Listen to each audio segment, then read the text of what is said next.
Estamos no 15º dia, aleluia! Atos capítulo 12, Deus é Deus. O livro de Atos é o relato das intervenções milagrosas de Deus na vida da igreja primitiva.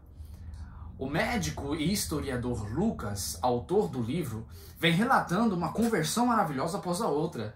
Os 3.000 no dia de Pentecostes, os samaritanos, o eunuco etíope, Saulo de Tarso, o centurião Cornélio e agora a multidão diversificada em Antioquia. E Lucas está prestes a descrever aquele grande salto que nós chamamos de a primeira viagem missionária. Mas antes disso, ele precisa nos mostrar um revés, que é a morte de Tiago e a prisão de Pedro. Na sua providência misteriosa, Deus permite que o poder do mal atinja seus filhos. Na sua bondade, Deus fortalece seus filhos em meio à dor.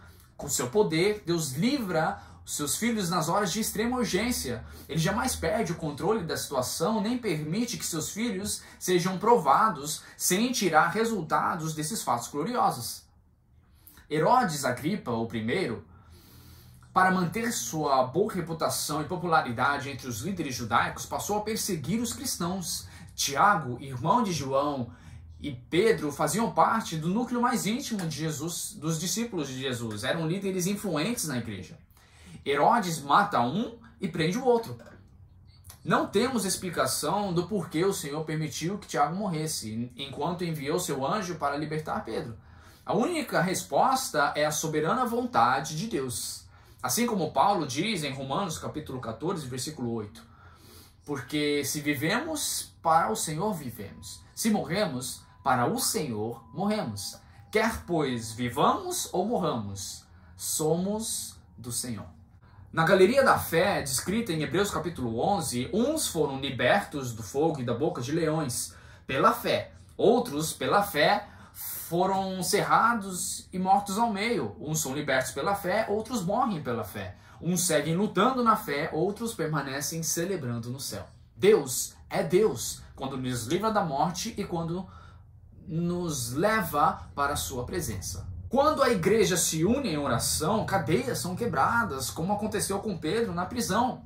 O poder da oração sara famílias que estão doentes, traz os filhos desviados da fé ao caminho novamente. Maridos de dura cerviz e difíceis dobram-se diante do nome de Jesus, pois há poder na oração feita no nome dele. Quando a igreja se colocou em oração, havia naquele momento duas comunidades, o mundo e a igreja, postas uma contra a outra, cada uma fazendo uso de suas armas. De um lado estava a autoridade de Herodes, o poder da espada e da prisão. Do outro, da igreja em oração. A oração é a única arma dos que não têm poder na terra, mas são filhos e filhas daquele que tem todo o poder e autoridade no céu e na terra. Aleluia!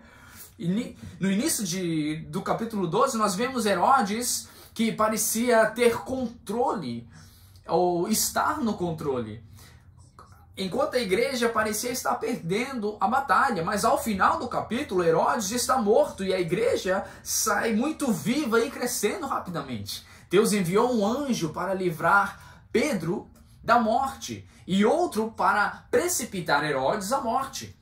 O orgulho de Herodes terminou com a ira de Deus. O Senhor envia um anjo na prisão para quebrar as cadeias de Pedro e outro anjo para aprisionar Herodes em cadeias de morte. Deus manda um anjo para dar vida a Pedro e outro para aplicar a morte em Herodes. Os anjos de Deus são agentes tanto da bondade quanto do juízo de Deus.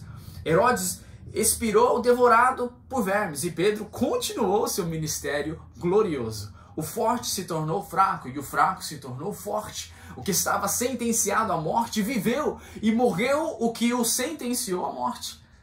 Os destinos da vida não estão nas mãos dos homens, mas nas mãos de Deus.